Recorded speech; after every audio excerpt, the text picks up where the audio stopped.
कारण कसं आहे, मी म्हटलं तसं सकाळपासून कंटाळलेले आहे. आता अधिक विषय न लांबवता मी माझ्या विषयाला सुरुवात करते. ऋग्वेदातलं स्त्री जीवन याच्याबद्दल मी प्रामुख्याने बोलणार आहे. जरी वेदातील स्त्री जीवन असं म्हटलेलं असलं तरी, किंवा असं म्हणा हरकत नाही, वेदकालीन स्त्री जीवन म्हणजे त्या उपनिषदातल्या 2 स्त्रिया पण येतील, पण बाकी सगळं जो भर असेल ना तो जास्त करून ऋग्वेदकालीन असेल. त्याचं कारण असं की तत्वज्ञानामध्ये काम करणारे आणि ज्यांनी महाराष्ट्र तत्वज्ञान परिषदेच्या ऑनलाईन मीटिंग ऐकल्या, जिथे मी माझ्या पीएचडी बद्दल बोलले होते, त्यांना माहित असेल की गंगावर सर तुम्हीच केलं होतं ना आयोजित. तर तिथे मी म्हटलं होतं की देवीप्रसाद चट्टोपाध्याय जे मार्क्सवादी विचारवंत होते, त्यांचा असा आक्षेप होता की ऋग्वेदाचा काळ जर अति प्राचीन आहे आणि मार्क्सवादाच्या इतिहासाच्या मांडणीनुसार ही जी अवस्था आहे ही अवस्था ही आदिम समाजाची अवस्था आहे. ही वर्गविहीन समाजाची अवस्था असली तरी तिथे इतर कोणत्याही प्रकारची बौद्धिक अशी प्रगती किंवा सामाजिक प्रगती किंवा समाजाची एक वर्गवार विभागणी अशी काहीच नसणार. आणि म्हणून मार्क्सवादी विचारातून लिहिलेल्या काही वेदांच्या बद्दलच्या संशोधन असणाऱ्या पुस्तकांचा त्यांनी निर्देश केला होता. त्यातल्या डॉक्टर श्रीपाद अमृत टांगे, जे कॉम्रेड टांगे म्हणून नंतर प्रसिद्ध झाले, त्यांचं पुस्तक, त्याच्यानंतर कोसंबींची काही पुस्तकं आणि स्वतः देवीप्रसाद चट्टोपाध्यायांनी त्याचा अतिशय विस्तृत असा घेतलेला आढावा, जो पूर्णपणे वेदांच्या अर्थाला सोडून जाणारा असा होता. त्यामुळे असं माझ्या सरांनी, ज्यांनी मला घडवलं, डॉक्टर मोदकर, त्यांनी असा आग्रह माझ्याकडे धरला की तू सगळं जे काही ओरिजिनल आहे ते वाच. मी म्हटलं सर मला संस्कृत कुठे येतं ओरिजिनल वाचायला, वेदांना हात घालायचा, आणि तुम्ही मला सांगताय की वेद वाचून मला संस्कृत म्हणजे संस्कृत माझा आधुनिक संस्कृत येतं, मला वैदिक संस्कृतातलं मला काहीच येत नाही. तर ते म्हणाले तू त्याच्याबद्दल चिंता करू नको, आपले पूर्वसुरी जे आहेत त्यातल्या अनेकांनी ह्याच्यावरती लेखन करून ठेवलेलं आहे, त्यांना उत्तम वैदिक संस्कृती येत होतं. आणि म्हणून मग ते बाळशास्त्री हरदास असतील की जे स्वतः संस्कृतचे उत्तम पंडित होते आणि ज्यांनी वेदांच्या अभ्यासाबद्दल खूप चांगल्या पद्धतीने लिहिलं, किंवा दुसरे संस्कृतचे मुंबई विद्यापीठाचे प्राध्यापक सदाशिव अंबादास डांगे, त्यांची पण इनिशियल्स तीच होती, ते संस्कृत, त्यांनी त्याच्याबद्दल लिहिलं. किंवा लक्ष्मण शास्त्री जोशांचा वैदिक संस्कृतीचा विकास, याच्यामध्ये त्यांनी ऋग्वेदकालीन संस्कृतीबद्दल जे लिहिलेलं आहे आणि वैदिक संस्कृतीचा विकास ही त्यांची इचलकरंजी इथे झालेली घोरपडे व्याख्यानमालेची व्याख्यानं प्रसिद्ध झालेली आहे. तर ते अशा सगळ्या एकूण साधनांचा मला उपयोग झाला. कसं आहे वेदातलं जीवन हे सांगण्याच्या आधी, वेदातल्या स्त्री जीवनाच्या आधी मी वेदांना आधारभूत असणाऱ्या काही जीवनविषयक कल्पना मांडते आणि मग वेदातल्या स्त्री जीवनाकडे वळते. नाहीतर काय होईल, उदाहरणं पुष्कळ आहे, पण उदाहरणं मी देत बसले तर तुम्हाला असं वाटेल की मी पुष्कळ उदाहरणं पण असू शकतात.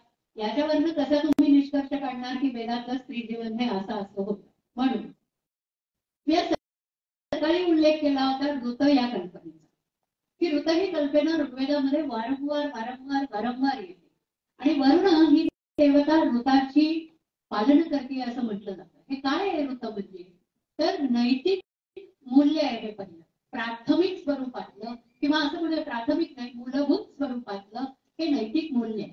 आणि काय नैतिक मूल्य आहे तर मी सकाळी जसं सांगितलं की निसर्ग चक्र अव्याहत वर्तुळाकार गती, चक्रच आहे.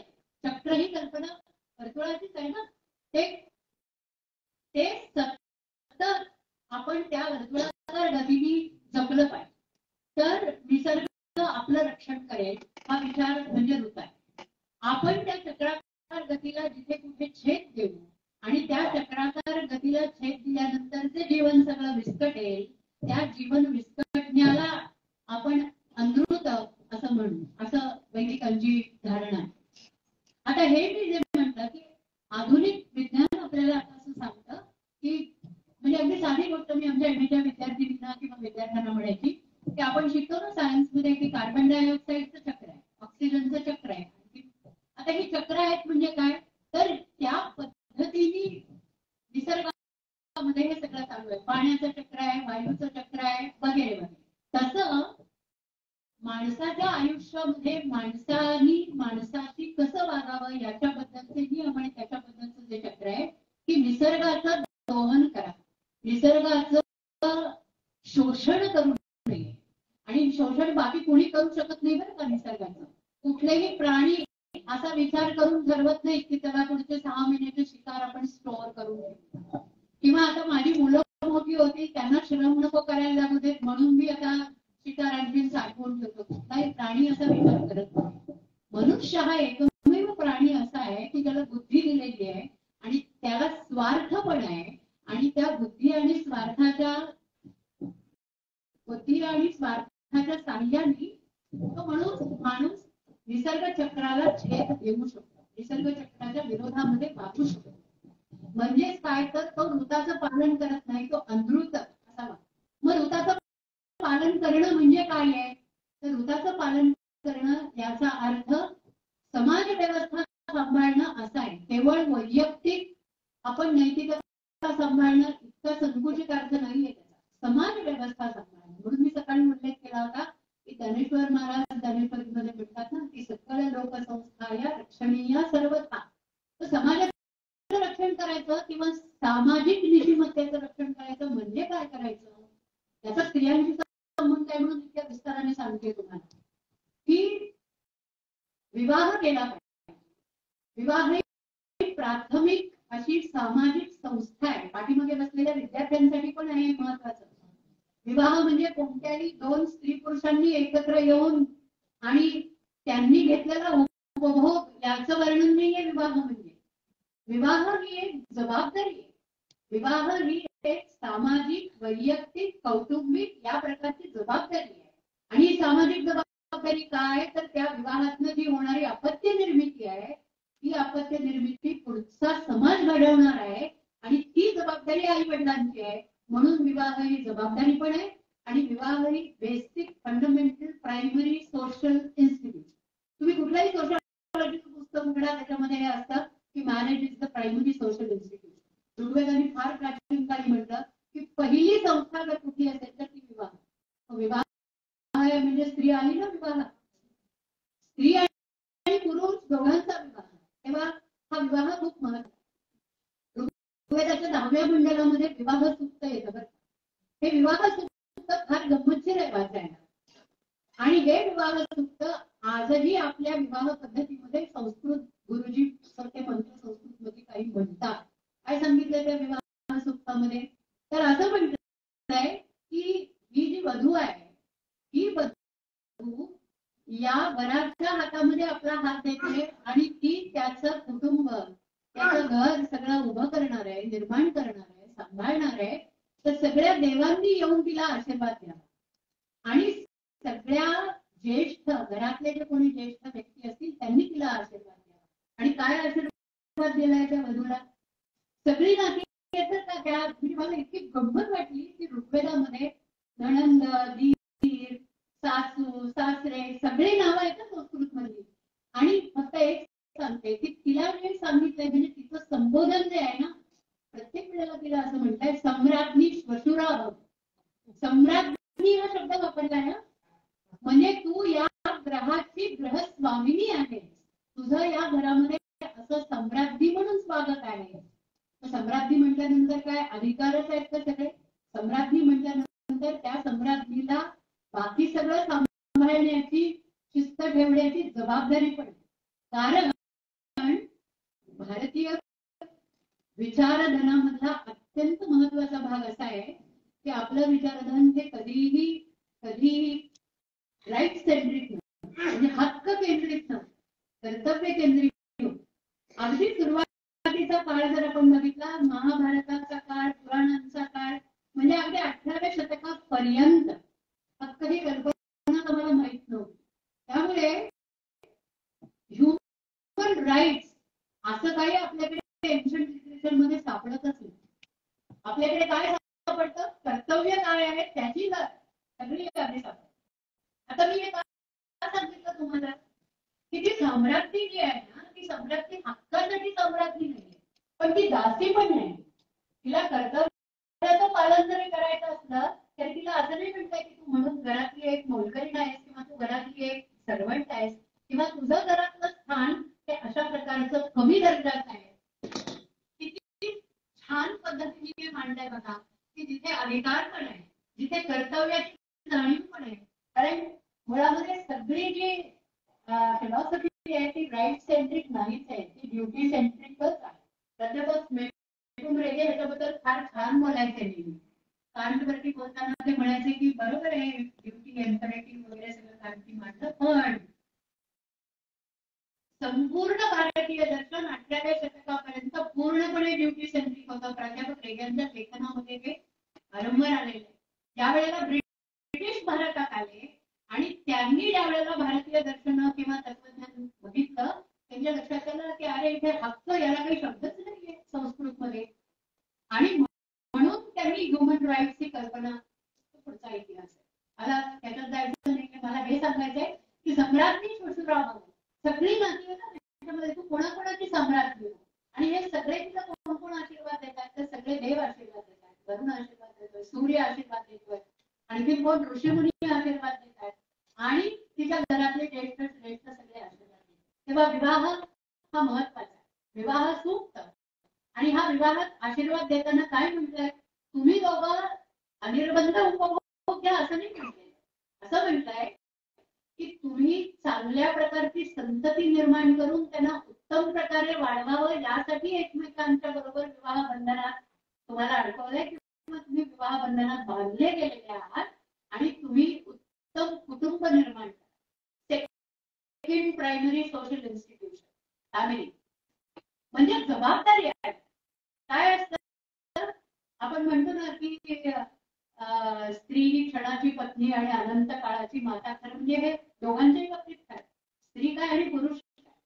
तर कुटुंबाची जबाबदारी की जशी स्त्री घेते तसं पुरुषही घेतो. तर पुरुषांनी कमावलं नाही आणि फक्त स्त्रीने घर सांभाळलं असं होईल का? नाही, दोघांनी मिळून घर सांभाळायचंय आणि म्हणून कुटुंब हे निर्माण करायचंय.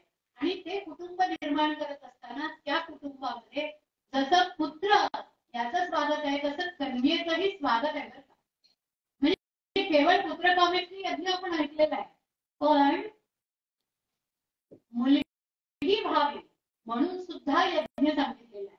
म्हणजे कोणाला तरी वाटत असणार ना की मुलगी व्हावी, मुलगी हवी. तर मुलगी नसेल तर विवाह कोणाशी करणार.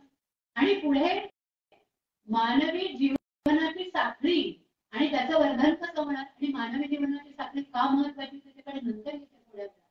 हे केवळ it's not just the number, किंवा इतकी माणसं आहेत, इतकी माणसं झाली, लोकसंख्या इतकी वाढली, हे नाहीये.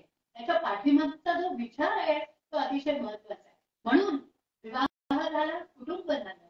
या कुटुंबामध्ये जी स्त्री आहे कुटुंबाचं सगळी जबाबदारी घेणारी, लालन पालन करणारी, आणि ती कशी आहे माहिती, ती कुटुंबातली स्त्री म्हणजे विवाह झाल्यानंतर सुद्धा ती अजूनही त्याची प्रिया आहे. तो युद्धावर निघाला आणि युद्धावर निघाल्यानंतर तो धनुष्याची प्रत्यंचा अशी ताणून बघतोय की धनुष्य आपलं नीट काम करताय की नाही. पुढे त्याच्या 7व्या मंडळामध्ये हे आहे, त्यांनी प्रत्यंचा अशी कानाशी ताणली आहे आणि त्या प्रत्यंचीचा जो टणत्कार त्याच्या कानामध्ये बघतोय, तो म्हणतो अरे वा, माझी प्रिया माझ्या जणू काही कानामध्ये कुजबुज करते. म्हणजे एका कंपोजिशन मध्ये, एका रचनेमध्ये अशा प्रकारची उपमा यावी. इथे अधोरेखित होतं ना की काय स्थान असेल त्या स्त्रीचं. त्याचं कारण विवाह महत्वाचाच आहे. मग विवाह झाला, कुटुंब झालं, त्याच्यानंतर काय आहे आणखी, पहिलं तरी सामाजिक संस्था या 2 झाल्या. तिसरी सामाजिक संस्था ती ज्ञान, शिक्षण आहे, नॉलेज. काल म्हणतात ना की ज्ञानाचं जग माणसाने निर्माण केलं. वेदांनी म्हटलं ज्ञानाचं जग माणसाने निर्माण केलं. माणसं नसतील तर त्या ज्ञानाचं जगाचं संवर्धन होणार कसं, त्या ज्ञानाच्या जगामध्ये भर पडणार कशी. म्हणून संतती झाली पाहिजे, कंटिन्युटी ऑफ ह्युमन रेस. आणि अशी तशी संतती नाही, ती संतती विद्वान असली पाहिजे, ती संतती चांगल्या प्रकारे वाढवली पाहिजे, सुसंस्कारित असली पाहिजे, उत्तम म्हणजे केवळ उत्तम नागरिक असं नाही, त्या माणसानी, त्या व्यक्तीनी, त्या स्त्रीनी, त्या पुरुषांनी सर्व बनलं पाहिजे आणि ते बनवण्याची जबाबदारी कुटुंबाची. तेव्हा हे शिक्षण जे आहे ते इतकं महत्वाचं आहे. मग स्त्रियांना शिक्षण होतं का नव्हतं? आपल्याला वेदांमध्ये उपनिषदांमध्ये अशी उदाहरणं मिळतात. एक अतिशय महत्वाचा आणि गमतीशीर उल्लेख सांगते तुम्हाला. पाणिनीचं जे व्याकरण याच्यावरचं भाष्य आहे त्या 2 शब्द सांगितले. त्याच्यामध्ये एका शब्दामध्ये उपाध्याय आणि एक शब्द उपाध्यायिनी असा आहे. आणि त्याच्यावर भाष्य करताना जे संस्कृतचे विद्वान पंडित आहेत ज्यांची मी नावं तुम्हाला आधी सांगितली ते सगळे असे सुराने म्हणतात की उपाध्यायिनी म्हणजे ती उपाध्यायाची बायको आहे. म्हणजे डॉक्टरीन पाहिजे वगैरे अशा पद्धतीने ती उपाध्यायाची बायको आहे म्हणून ती उपाध्यायिनी आहे. पण उपाध्याया जी आहे तिचं स्वतःचं शिक्षणाचं केंद्र आहे. ती स्वतः अभ्यास करते, तिने स्वतः शिकवले. भले तुरळक असते पण समाजाने बंदी घातलेली नव्हती. स्त्रीने शिकायचंच नाही, स्त्रीने शिकायचं, स्त्रीने शिकवायचं हे होतं. मग आपल्याला अर्थ लागतो की बृहदारण्यकोपनिषदामध्ये गार्गी आणि मैत्रिणींचा ज्यावेळेला अशा काही त्या आकाशात नाही पडलेल्या. याज्ञवल्क्याला जेव्हा ब्रह्मर्षी म्हणून म्हणतो जनक राजा तेव्हा गार्गी मोठ्या अभिमानाने आणि मोठ्या काय म्हणू विश्वासाने उभी राहते, कॉन्फिडन्सने उभी राहते आणि म्हणते मी इथे आहे ना बसलेली एवढी, तुला दिसले नाही मी, आणि तरी सुद्धा मी अजून त्याची परीक्षा घेतली नाही. कसं म्हणतोस की तो ब्रह्मर्षी आहे, माझ्या प्रश्नांची उत्तरं देऊ दे, माझं समाधान झालं तर मी म्हणेन की तो ब्रह्मर्षी. म्हणजे एका अतिशय नामवंत अशा प्रकारच्या विद्वानाला पंडिताला ती राज्यसभेमध्ये आव्हान देते आणि छांदोग्य उपनिषदामध्ये इतका सुंदर त्यांचा संवाद आहे तो. ती प्रश्न विचारते तो उत्तर देतोय, ती प्रश्न विचारते तो उत्तर देतोय. जेव्हा तिचं समाधान होतं तेव्हा ती म्हणते की माझं समाधान झालं. आणि आता ती म्हणते जनक राजाला की तू त्याला ब्रह्मर्षी म्हणू शकतोस. जनक राजा असं नाही म्हणाला नाही तुला काय कळतंय, तू काय तुझी किंमत ती स्वयंपाकघरात, इथे येऊ नको, राज्यसभेत काय करायचे लुडबुड तुला, असं नाही म्हणाला जनक राजा. जनक राजांनी तिचं म्हणणं, तिने जे काही ऑब्जेक्शन घेतलं ते सगळं ऐकून घेतलं आणि त्याला तिला प्रश्न विचारायला त्यांनी भाव दिला. आता हा जो आदरभाव आहे हा स्त्रीकडे बघण्याचा दृष्टिकोनच दाखवतो. आणि मैत्रिणी कशी आहे, तिने विवाह केला, याज्ञवल्क्याची पत्नी आहे. याज्ञवल्क्याला 2 बायका, एक कात्यायनी आणि दुसरी मैत्रिणी. आणि याचाही उल्लेख पुन्हा उपनिषदातच आहे. तो आपल्या पत्नीला म्हणजे दोन्ही पत्नीला म्हणतो की तुम्हाला काय हवं. तो आधी मैत्रिणीला विचारतो की तुला संपत्ती हवी का माझं ज्ञान हवं, एक काहीतरी तू घे. तर ती म्हणते सगळी संपत्ती तुम्ही कात्यायनीला द्या, मला तो त्या संपत्तीचा मोह नाही, भौतिक संपत्तीचा मला मोह नाही. मग मला काय पाहिजे, जे आत्मज्ञान तुमच्या जवळ आहे ते आत्मज्ञान मला, जे जाणलं असतं बाकी सगळं जाणता येतं ते मला जाणायचंय, ते तुम्हीच सांगू शकता मला, त्याची अनुभूती द्या मला.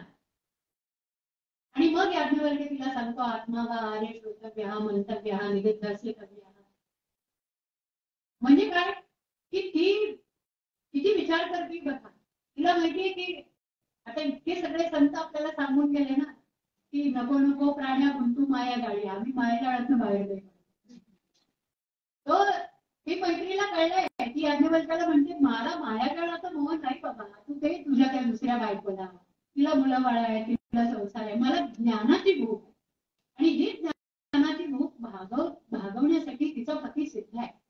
याज्ञवल्क्याची गोष्ट त्याची लोपामुद्रा आणि अगस्त्यांची गोष्ट 6व्या मंडलामध्ये येते ऋग्वेदात. आता याच्यामध्ये अगस्त्य ऋषी जे आहेत ते समाज कार्यासाठी कटिबद्ध आहेत. आणि अगस्त्य ऋषींना त्यांनी शेतीमध्ये काही संशोधन केल्याचं श्रेय दिलं जातं. आणि विशेषतः दक्षिणेमध्ये संपूर्ण दक्षिण ही माणसांना राहण्यायोग्य बनवणं आणि तिथे शेती निर्माण करणं याच्यासाठी अगस्त्यांनी आपलं ज्ञान पणाला लावलेलं आहे. आणि लोपामुद्रा त्या सुक्तामध्ये अगस्त्य ऋषींना असं म्हणते की ऋषीवर आता तुमचं हे समाजाचं काम पुरं झालं ना, आपण दोघांनी मिळून हे सगळं पूर्ण केलं तर माझी आता अशी प्रार्थना आहे तुम्हाला की आता आपण आपलं कुटुंब निर्माण करूया. म्हणजे किती चांगल्या प्रकाराने ती त्या नवऱ्याबरोबर साथ देऊन उभी आहे आणि किती आणि ती राजकन्या आहे का, तिने ऋषीशी लग्न केलेलं आहे. लोपामुद्रा ही राजकन्या आहे विदर्भातली, तिने ऋषीशी लग्न केलेलं आहे आणि तरी ती त्या अगस्त्य ऋषींची आपल्या पतीचं कर्तृत्व ती जाणतीये आणि ती म्हणते की तुझ्या कार्यामध्ये मी सहभागी झाले, पण आता आपण विवाहाने एकत्र आल्यानंतरची जी आपली पुढे एक सामाजिक जबाबदारी आहे वैयक्तिक दृष्ट्यातली, ती आपण पूर्ण करू. किती सुंदर आहे ना हे, की लोपामुद्रेने असं सांगणं आणि त्याला अगस्तीने प्रतिसाद देणं आणि तो म्हणतो की हो हे आता आपण केलं पाहिजे. तेव्हा स्त्रीकडे बघण्याचा दृष्टिकोन असा आहे की त्याला ही सेकंडरी म्हणजे दुसरी प्रायमरी इन्स्टिट्यूशन फॅमिली, तिसरी प्रायमरी इन्स्टिट्यूशन एज्युकेशन, या तीन ज्या प्रायमरी सोशल इन्स्टिट्यूशन आहेत त्याच्यावरती हा सगळा धर्म उभा आहे. धर्म याचा अर्थ काय, धारयती धर्म, कुणाची धारणा, माणसाची नाही, व्यक्तीची नाही, समाजाची धारणा. म्हणून ज्ञानेश्वर म्हणतात की सकल लोक संस्थाय रक्षणीय सर्वथा का, त्या धर्माचं माहेर आहे. ज्ञानेश्वरीच आहे धर्माचं माहेर.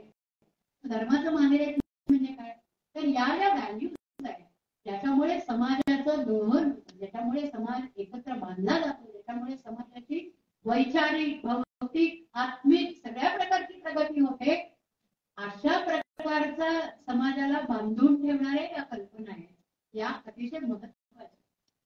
तेव्हा याच्यामध्ये स्त्रीचं योगदान हे फार महत्वाचं आहे. आणि शिक्षणामध्ये तसं मी तुम्हाला आणखीन सांगितलं की उपाध्याय, उपाध्यायी, आता हे सगळे फक्त वेदांमध्ये किंवा उपनिषदांमध्ये येणारे उल्लेख नाहीये, अगदी पुराणांपर्यंत हे उल्लेख येतात.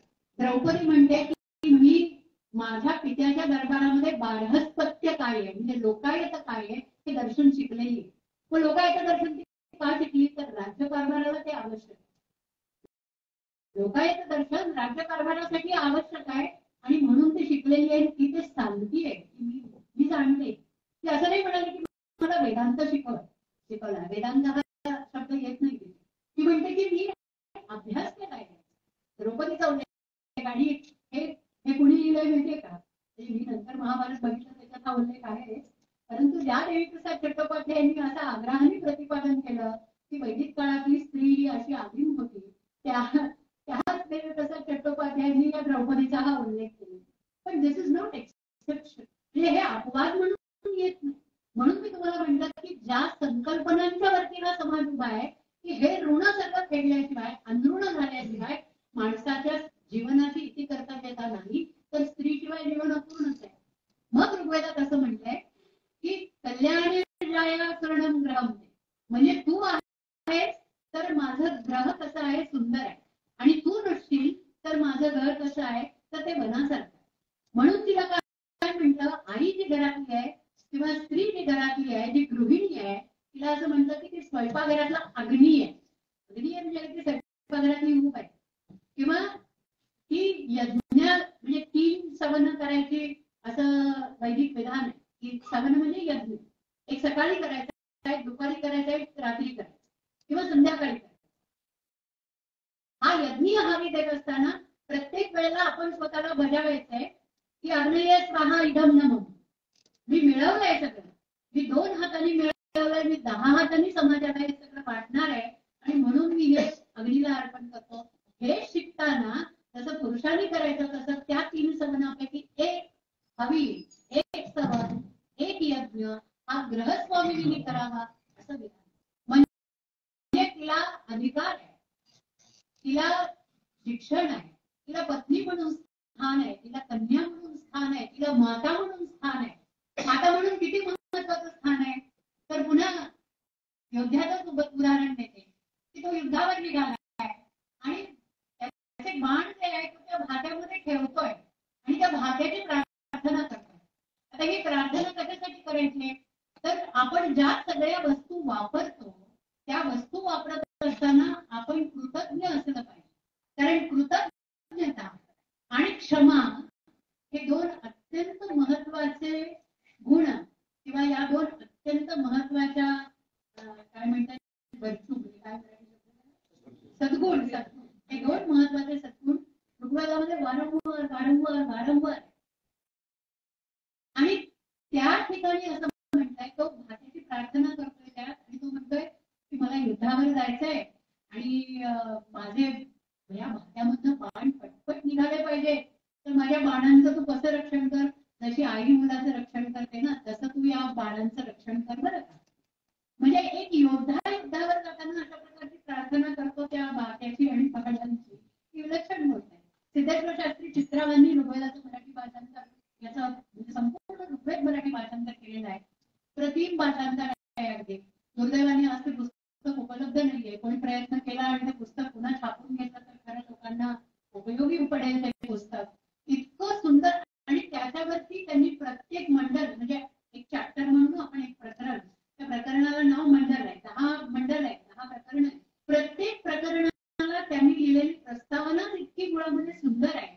आणि आजपर्यंत आम्ही त्यातलं काय घेऊन आलोय पुढे हे सुद्धा त्यांनी त्याच्यामध्ये सांगितलं. तेव्हा हा सगळा जो ऋग्वेदातला पट आहे, त्याच्यामध्ये पण आपल्याला असं वाटतं की या सगळ्या एक्सेप्शनल अशा प्रकारच्या स्त्रिया आहेत का, म्हणजे अपवादात्मक अशा प्रकारच्या स्त्रिया आहेत का. तर मी तुम्हाला आणखीन ऋग्वेदातले काही मासले सांगते. त्याच्या आणखीन एक सांगते की ऋग्वेदाला फक्त 3 आश्रम मान्य आहे. आणि ते 3 आश्रम म्हणजे ब्रह्मचर्य आश्रम, गृहस्थाश्रम आणि वानप्रस्थ. संन्यासाचा तिथे उल्लेख नाही. आणि हे मी सांगते असं लक्ष्मण शास्त्री जोशी पण असं म्हणतात, आणि अनेक संस्कृत विद्वान असं म्हणतात की संन्यास हा उत्तरकालीन. वैदिकांना संन्यासी कल्पना नव्हती, वानप्रस्थ ही कल्पना होती. आणि वानप्रस्थ हा पती पत्नी दोघंही स्वीकारू शकत होते. त्यामुळे संन्यासी कल्पना नव्हती. आणि मग पहिला आश्रम कुठला, तर तो अर्थातच ब्रह्मचर्य आश्रम. तो स्त्री आणि पुरुष म्हणजे कन्या आणि पुत्र दोघांनाही सारखा आहे. मग त्या काळामध्ये शिक्षण हे महत्वाचं आहे. त्याच्यानंतर मग विवाह म्हणजे काय, गृहस्थाश्रम. आणि तुम्हाला गंमत वाटेल की ह्या आश्रम व्यवस्थेमध्ये कुठेही अशी सोय नव्हती. म्हणजे शंकराचार्यांच्या बाबतीत जे आपण वाचतो ऐकतो की त्यांनी अतिशय लवकर संन्यास घेतला, आईची परवानगी मागितली आणि संन्यास घेतला, असं कुठेही दिसत नाही तिथे आपल्याला वैदिक काळामध्ये. विवाह केल्यानंतर मग वानप्रस्थाश्रम, संन्यास नाही. त्यामुळे स्त्रीचं स्थान हे कसं आहे, स्त्री ही मोक्ष मार्गातली धोंड झाली नाही, स्त्री ही मोक्ष मार्गातली अडगळ झाली नाही. हे सगळं वाचत असताना तेव्हा माझ्या मनामध्ये हा प्रश्न वारंवार यायचा की मग स्त्री ही सगळ्यातली धोंड, सगळ्यातली अडगळ ही कल्पना आली कुठून. तेव्हा संन्यास आला तेव्हा की स्त्री विकारवश करते. आणि स्त्री काय विकारवश करणार, तुम्ही विकारवश होता ना, समाजातली तुम्ही माणसं विकारवश होता.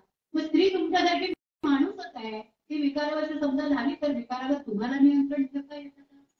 त्यामुळे स्त्रीला धोंड मानलं हे ऋग्वेदाला मान्य नाही. तेव्हा आश्रम कल्पना ही महत्वाची आहे. तेव्हा ऋतकल्पना आणि ऋणकल्पना, ती विवाह केल्याशिवाय मात्या पित्यांच्या ऋणातनं मुक्त होत नाही. आणि त्या संततीला शिक्षण दिल्याशिवाय आपण शिक्षकाच्या, गुरुच्या ऋणातनं मुक्त होत नाही. म्हणजेच काय, each and every generation should contribute to the field of knowledge, world of knowledge. हे जे ज्ञानाचं जग आपण निर्माण केलंय, त्या ज्ञानाच्या जगाची सतत वृद्धी होत राहिली, त्या ज्ञानाच्या जगाचं संवर्धन होत राहिलं पाहिजे. त्या ज्ञानाच्या जगाचं एका पिढीकडून दुसऱ्या पिढीकडे संक्रमण झालं पाहिजे. हे माणसांसाठी करण्याची गोष्ट आहे. माणसांनी माणसांसाठी केली नाही तर मग कोण करणार. मग बंदिस्त पुस्तकं नुसती वाचनालयामध्ये पडून राहतील, की आजही पडून असतात. एन्शंट इंडियन हिस्ट्री आहे वाचनालयामध्ये पुरा सेक्शन आहे. मी आमच्या एमएच्या विद्यार्थ्यांना म्हणायची, सुरुवातीला एक आमचं सेशन असायचं लायब्ररी व्हिजिट. मी म्हणायची 200 नंबर पासून 300 नंबर पर्यंत ऍक्सेशन नंबरची फिलॉसॉफीची पुस्तकं आहेत, जाऊन लायब्ररीमध्ये हात तरी लावून या त्या पुस्तकांना, त्या पुस्तकांची जोड तरी लटके. कारण ज्ञानाचं जग आम्ही निर्माण केलं आहे. त्या ज्ञानाच्या जगाचा आम्ही अभ्यास करायला आलोय. त्या ज्ञानाच्या जगाचं आम्हाला संवर्धन करायचंय.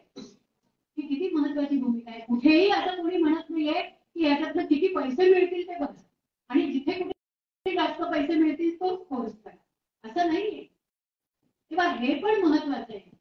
त्यामुळे या ज्या ऋतकल्पना आहे, ऋणकल्पना आहे, आश्रम कल्पना आहे, या सगळ्या म्हणजे संकल्पना की ज्यांनी समाजाची बांधणी केली, त्या संकल्पनांनी स्त्री जीवनाला एक महत्वाचा पैलू, एक महत्वाचा आयाम दिला की स्त्री शिवाय हे होऊच शकत नाही.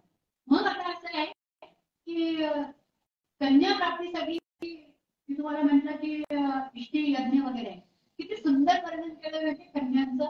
असं म्हटलंय की त्या किती छान नटवल्या सगळ्या मुली, अतिशय उत्तम अशा प्रकारची वस्त्र प्रावरण त्यांनी घातलेली आहे, सुंदर अलंकार धारण केलेले आहे, फुलांच्या माळा घातलेल्या आहे आणि अशा कन्यांचा एक प्रोसेशन म्हणजे अशा कन्यांची एक दिंडी मिरवणूक निघाली आणि ती मिरवणूक जी आहे ती कशी आहे म्हणजे सुप्त करता म्हणतो त्याला उपमा देतो, म्हणतो की तप्त धरित्रीला थंडगार करणारी उत्तम पावसाची अशी म्हणजे झिरमिर झिरमिर पाऊसधारा असं आपण म्हणतो ना, अशा पाऊसधारा आहेत ज्या गारवा आणतायत, ज्या थंडावा आणतायत.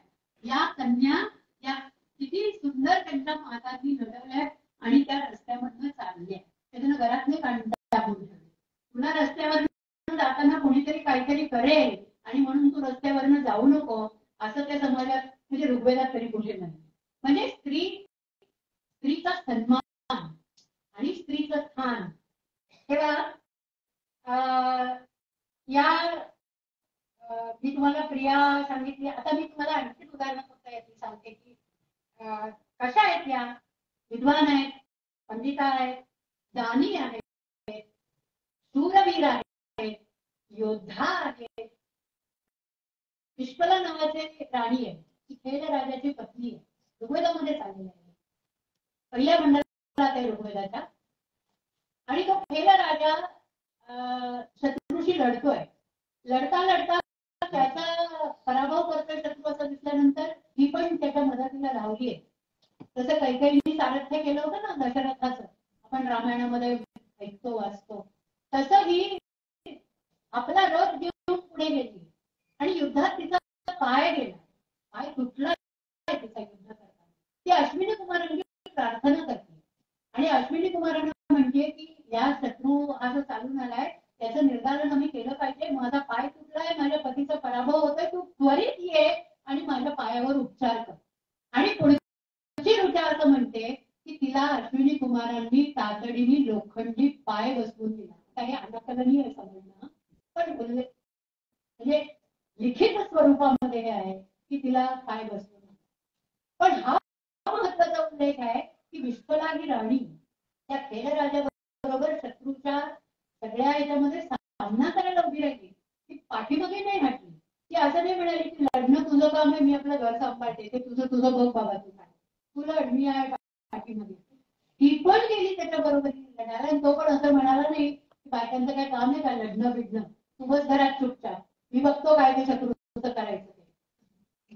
दोघांनाही एकमेकांच्या बद्दल असलेला विश्वास आणि दोघंही एकमेकांना बरोबर घेऊन जात. जशी खेळ राजाची पत्नी आहे ना विश्वला, तशी आपल्याला दिसते. एक फार चांगल्या प्रकारचं उदाहरण ऋग्वेदाच्या 10व्या मंडळामध्ये आहे. पुन्हा ते दोघं राजा राणीच आहे. अरंत नावाचा राजा आहे आणि त्याची शशी अशी नावाची राणी आहे. आणि ते सूक्त इतकं विलक्षण आहे अगदी.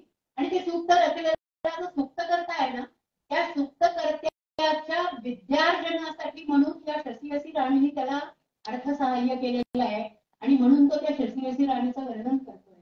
आणि तो काय म्हणतोय त्या सूक्तामध्ये, त्या अरंत राजा कसा आहे, तुमचं त्याला काही येत नाही, राजकारणातलं प्रशासनातलं कशातलंच काही त्याला फारसं येत नाही. पण त्याची जी राणी आहे ना, ती राणी उत्तम प्रशासक आहे. ती राणी उत्तम प्रकाराने सगळा कारभार सांभाळते.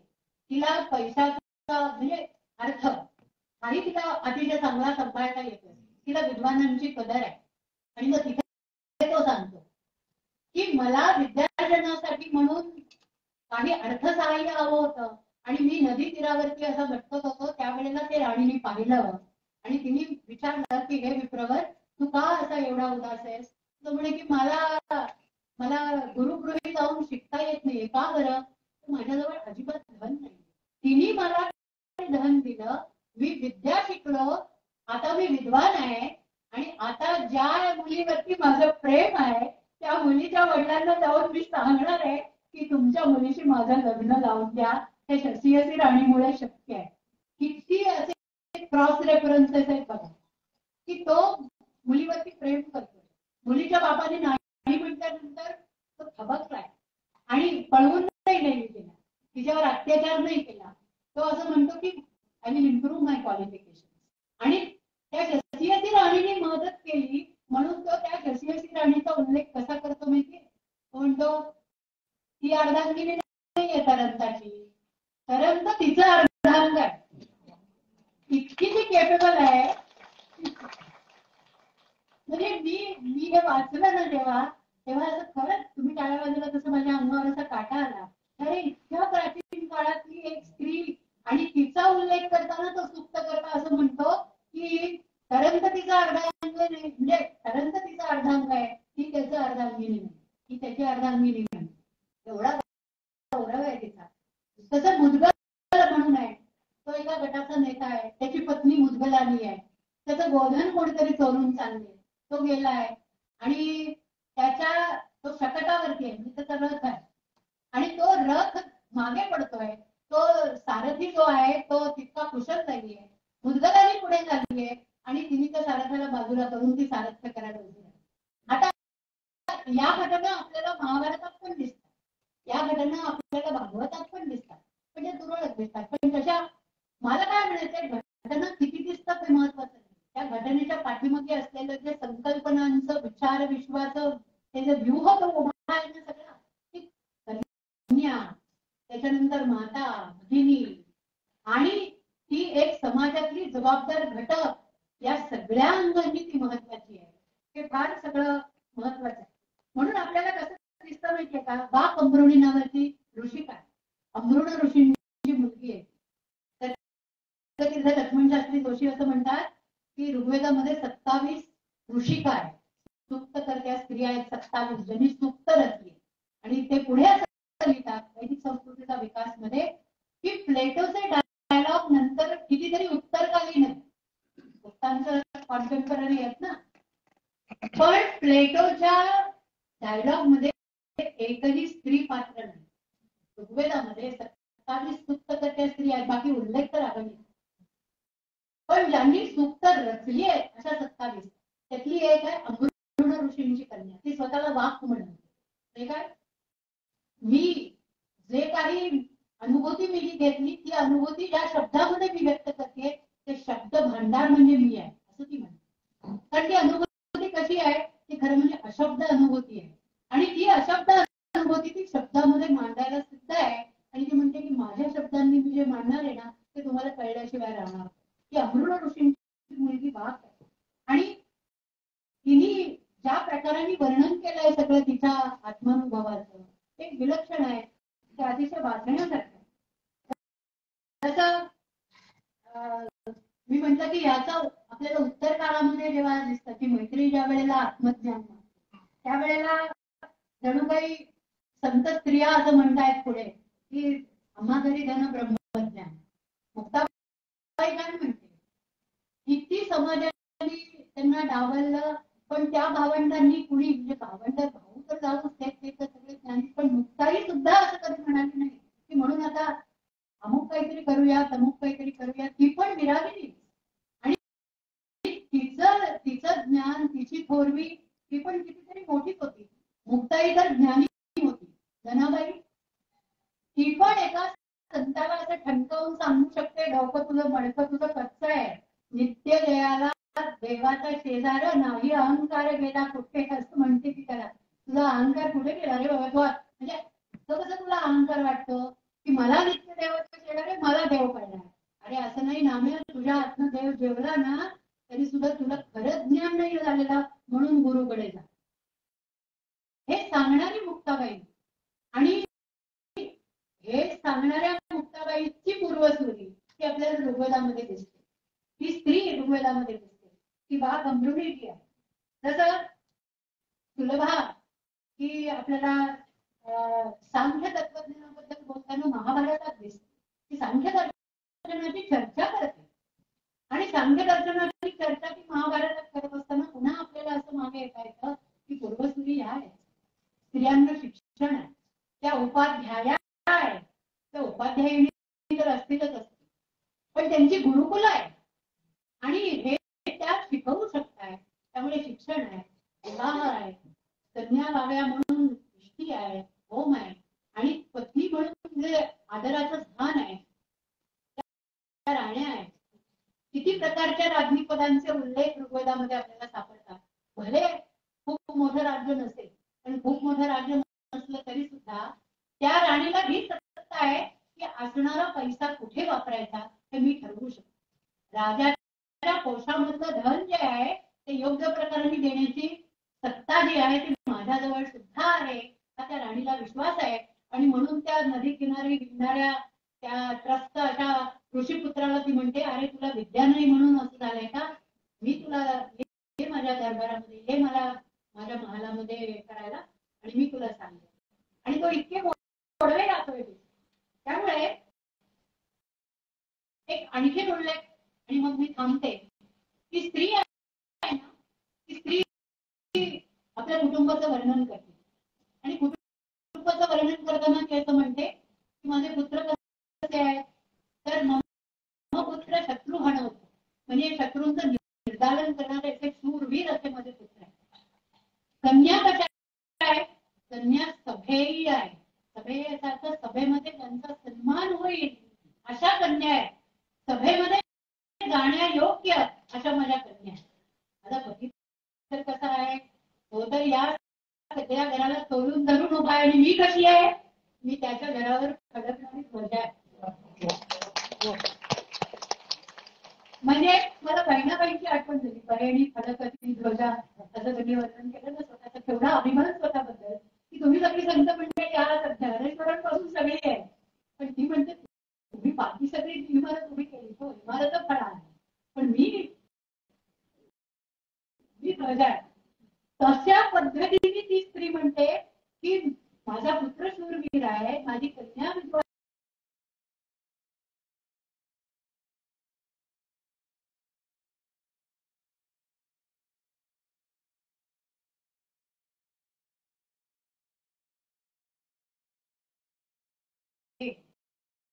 हा आत्मविश्वास तिला या वैदिक धारणांनी दिला, ज्या कल्पना